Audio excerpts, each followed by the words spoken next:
What's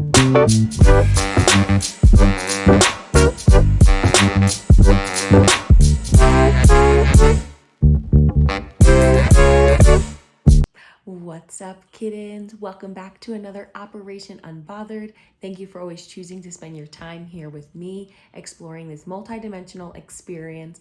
It is a journey, it's illuminating, it's a process of recognizing oneself and nourishing the soul while on the journey of awakening from one's spiritual amnesia. A Course in Miracles, sharing the Holy Spirit. What you acknowledge in your brother, you are acknowledging in yourself. What you share, you strengthen. The voice of the Holy Spirit is weak in you. That is why you must share it, because it must be increased in strength before you can hear it. Create momentum in the collective by sharing the right-mindedness, your process, your journey, your recalibration to divine alignment with Source with others.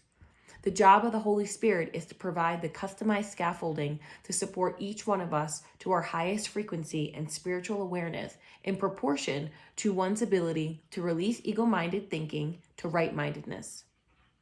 The Holy Spirit must work through opposites because he must work with and for a mind that is in opposition. This is done through time, a secular concept to provide the space to learn, and the secular, the setting for experiential learning that is always divinely guided to bring people, the places, the experiences needed to provide the opportunities to learn and compose into the next version of self. The Holy Spirit is a filter for miscreation, like the process of reverse osmosis for water. The FDA defines reverse osmosis as a process which uses a membrane under pressure to separate relatively pure water or other solvent from a less pure solution. When two aqueous solutions of different concentrations are separated by a semi-permeable membrane, water passes through the membrane in the direction of the more concentrated solution as a result of osmotic pressure. If enough counter pressure is applied to the concentrated solution to overcome osmotic pressure, the flow of the water will be reversed. There is the ego-minded, secular-based perception of the world, and then there is the divinely aligned spiritual perception of the world. Every day we have a choice for which filter to use to experience this secular dimension. Sometimes the lessons are not perceived as blessings based on the ego-mindedness, and hence there is a replay of that lesson. Perhaps it comes in the form of a copy and paste, or in the form of the same energy, different bodysuit.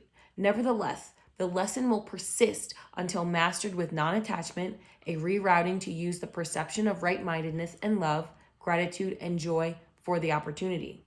You let your mind misperceive, but the Holy Spirit lets your mind reinterpret its own misperceptions. The Holy Spirit knows each soul's zone of proximal development, where they are, what they've experienced, the skills they know, and uses this to support with the incremental learning and divine alignment with Source. The Holy Spirit is the perfect teacher. He uses only what your mind already understands to teach you that you do not understand it. Always mindful to provide the knowing and content that is within one's ability to receive and digest the information. This is what allows for sharing of information and to collapse time for others as first horizontal learning for one, myself, and then vertical learning for others.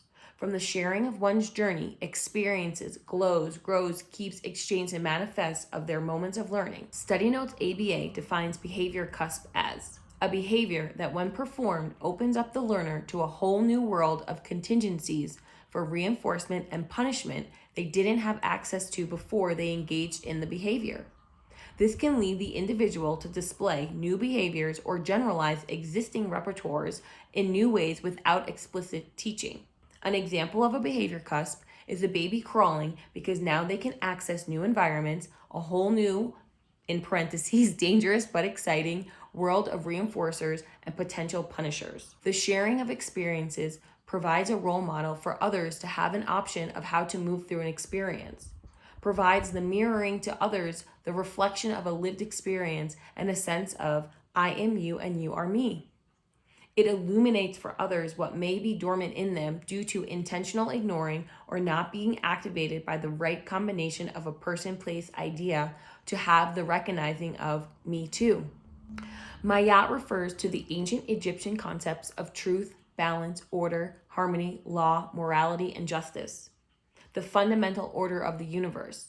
The Egyptians believed strongly that every individual was responsible for his or her own life and that life should be lived with other people and earth in mind. From Lady Lauren Vignean, Temple of Isis, modern rewriting of Mayat's 42 ideals. One of the ideals says, I do the best I can, surrendering, releasing, and composting all that I have personally put out into the universe and all that I have received back from the universe, whether it was a karmic debt being balanced, an awakening from myself moving through this world in selfishness with an attitude, lack of gratitude, and insatiable black hole of secular want.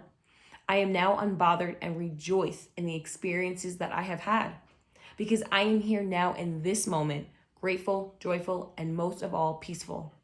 It's been a journey. That is the process of telling Source, put me in the game of life, and accepting that my soul has chosen all that it has chosen for me to be here, awakened. Y'all, it's working. I'm amazed at my own awakening. This process of returning not to oneself, rather returning to the true essence of who I am through Source, in collaboration with the Holy Spirit, in the swarm of the collective awakening. This is so dope. I am forever grateful for my inner child and my representatives of codependency, alcoholism, binge eating, gossiping, deception, the things I used to be so shameful about because they made me feel insignificant, inferior to others, inferior to my highest frequency. Now I see that shame was my ego's way of blocking my light to continue to serve itself. I give myself forgiveness, love, and compassion because again, each of those moments of experiences and feelings, I am here right now, reflecting, holding this space for myself, sharing these moments for the purpose of sharing my light to activate and illuminate your light. Both are competitive, but the opposition is with self and not with another, for there is no other. Do not try to get even with another. Grant him the right to use the same law to achieve his goal, even though it may be similar to yours. The knowledge you share will never rob you. Simply determine your goal. Feel you have achieved it and cast your bread upon the water. Then drop it and let the game of life be fulfilled in your world. A quote from Neville Goddard from his lecture, The Game of Life. This is reciprocal. As I move through this dimension, I do so as the giver and the receiver of energy, of awareness, and gratitude that the Holy Spirit is orchestrating along with my ancestors and Source, the goddesses and gods, all that is needed for me to burst through and be in the space of pure bliss, joy, and alignment. I literally feel tingly and warm. This is so cool. I'm experiencing right here, right now, the shift within myself, and it feels so yummy. The awakening, the knowing of peace. Thank you, Source, for my blessings. A Course in Miracles says this: the two ways of seeing your brothers are 1, seeing his ego, or 2, seeing the Holy Spirit in him. These two ways in you, the perceiver, as 1, seeing him through your ego, and 2, seeing him through the Holy Spirit in you. Remain unbothered and continue your journey to expand and learn and compost and heal and laugh and love and dance and rejoice and cry and mourn and be all that is this human experience provides us. This was not by chance to be here now. This is divinely planned.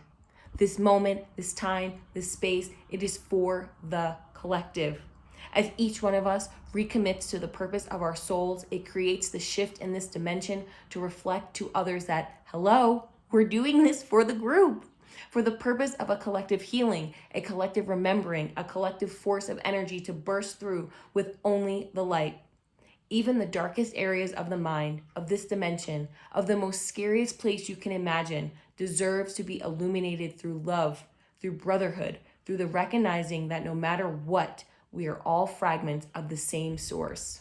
At your birth, a seed is planted. That seed is your uniqueness. It wants to grow, transform itself, and flower to its full potential. It has a natural, assertive energy to it. Your life's task is to bring that seed to flower, to express your uniqueness through your work. You have a destiny to fulfill. The stronger you feel and maintain it, as a force, as a voice, or in whatever form, the greater your chance of fulfilling this life's task and achieving mastery. A quote by Robert Greene from the book Mastery. Heal, explore, and recommit to a life unbothered. The devil and his friends will come out to play, and because I am you and you are me, I can say I know this is true. The ego will be in a state of discomfort, wondering, plotting, scheming to figure out how to remain relevant. And with loving kindness, I say to my ego, and perhaps you will consider this for your own ego, not today, not anymore, because the purpose is greater than my flesh, greater than my singular desires, greater than me, because I am a fraction of the whole. Do it for the group.